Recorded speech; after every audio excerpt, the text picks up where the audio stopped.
Pagtaba ni Miss Kris Aquino abay naging viral na usapin at mabilis na kumalat ang iba't ibang reaksyon patungkol sa kanya.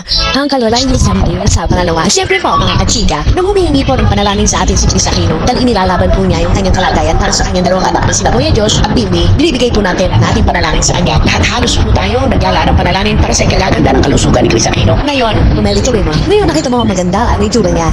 Nagkalaman, pero sa kabila ng pagkalaman ng ang binagas na naman siya. Ang sabi hindi siya tumaba, ang manas lang yan. Ay, Dino, ano ba talaga ang gusto nyo? Ito na nga, napakaganda naman ng mga puso ng Kris Aquino. Hindi ka tulad natin yung pinubugat siya. Oo, na walang naman, mawag ng binti. Ngayon, nakaupo na siya. O maganda, maayos na.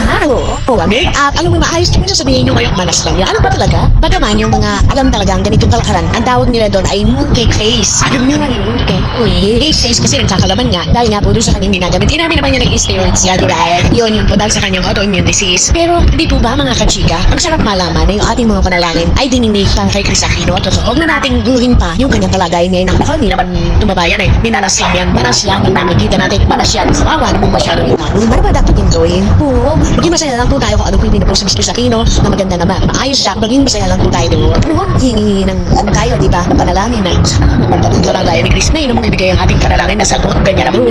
Kaya hindi ba nung lumabas siya na video na nung subot siya na konti marami ang matuwa. Ay naku, salamat ni Kris. Magpapabalik na siya. Ayan, babalik na ang queen of all media. Kaya nahimik siya ngayon. Yun na naman ay pinagtatakagal niya sa kanyang publiko na lagi siya nag-uwento o post na mga nagaganap sa kanyang buhay. Ibigay po natin sa kanya yun. Kailangan niya magpahinga. Tsaka lagi naman natin sinasabi, huwag ka ng post para walang pinagsisimulan ang mga basher. Ang opinion na nanay, hindi kinaharap ng mga ano ba talaga? Atin alam talaga kung anong gagawin ni Kris Aquino. Hintuin mo siya sa alam. Kakain ba siya ng apoy? Ano ba paano lang maniwalaan yung kanyang kalagayan ngayon? Nakakalungkot. Ito talaga, kanyang pinistok ko Kris. Ito talaga, ayusin mo nga. Baka magkaroon siya migraine dahil sa'yo. Kris Aquino. Ayaw ko amay. Ayaw mo ayot, you know who I'm Wendell Alvarez. Hi, I want to talk to you. Sabi, never mind about the budgets. You just go on what you want to do and we'll start praying for your good health. We're waiting for your podcast, especially in your podcast. So, go. Alam mo, tama, patensis yan. Ulitin na yan. Ulitin na. Last February ay nagdewang ng kanyang kaarawan si Miss Kris Aquino kung saan formal niyang ipinost sa kanyang social media account sa kanyang Instagram ang ilan sa mga kaganapan at sorpresang natanggap nito mula sa kanyang mga mahal sa buhay. Na tila baga siya po ay naging emosyonal sapagkat minsan pa binigyan siya ng pagkakataon pang muli na mabuhay matapos ang matinding pinagdadaanan ni Miss Kris Aquino.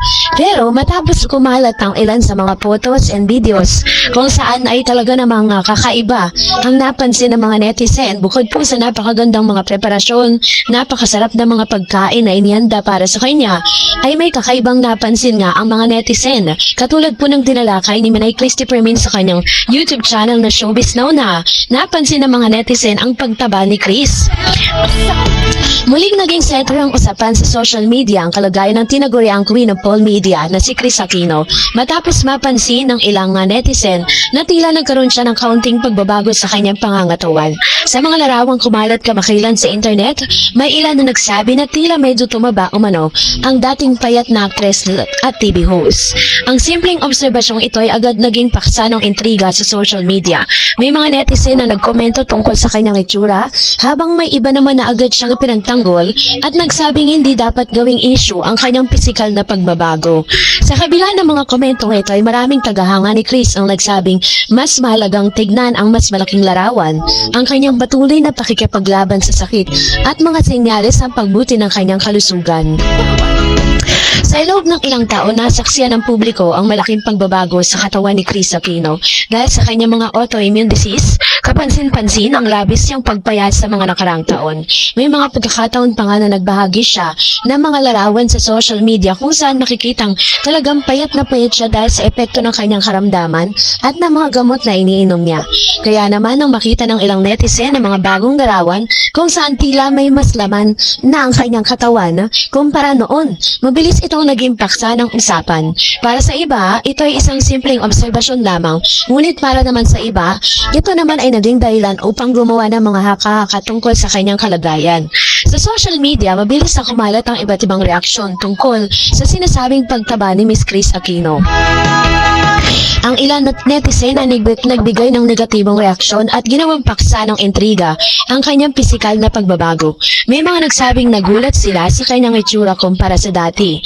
Sa kabilang banda, mas marami ang nagsabi na hindi dapat gawing malaking issue ang kanyang katawan. Para sa kanila, kung totoo mang nagkaroon siya ng konting timbang, ito ay magandang senyales na bumubuti ang kanyang kalusugan.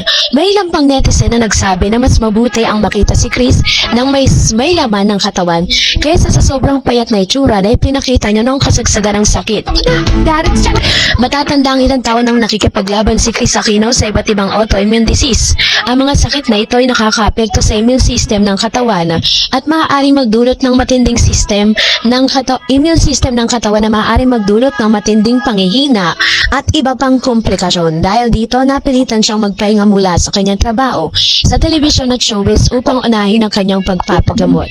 Sa mga nakarang taon, ilang beses ding nagpunta si Chris sa isang ibang bansa upang magpagamot at sumailalim sa iba't ibang medical treatments. Sa kanyang mga social media updates, naging bukas siya sa kanyang mga tagahanga tungkol sa kanyang kalagayan. Ibinahagi niya ang hirap ng kanyang pinagdadaanan, pati na rin ang kanyang pag-asa na balang araw na ituluyan siyang gumaling. Para sa maraming tagahanga ni Miss Chris Aquino, ang sinasabing pagtaba niya ay hindi isang bagay na dapat ikabahala. Sa halip, ay maaaring magandang senyales. Kapag ang isang tayo matagal nung nagkasakit ay unti-unting nagkakaroon muli ng timbang, ibig sabihin lang nito ay bumubuti na nga ang kanyang kalagayan. Hindi rin nagpauli ang mga tagahanga ni Chris sa pagtatanggol sa kanilang idolo. At ang tanong dito is dapat nga ba talagang pag-usapan ang timbang ng isang tao? Sa issue tungkol sa pagtaba ni Chris ay muling nagbukas ng discussion tungkol sa hanggang saan dapat ang pakikialam ng publiko sa personal na buhay ng mga celebrity. Kung tutuusin ang timbang o itsura ng isang tao, hindi bahagi ng kanyang personal na kalagayan, lalo na kung ito ay may kinalaman sa kalusugan.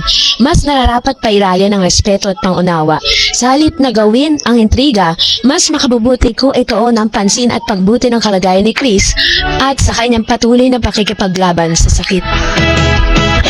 So, ang pangitriga na ilang netizen na umuni pandagdag timbang ni Chris ay sa lamang halimbawa kung paano mabilis kumalat ang opinyon sa social media.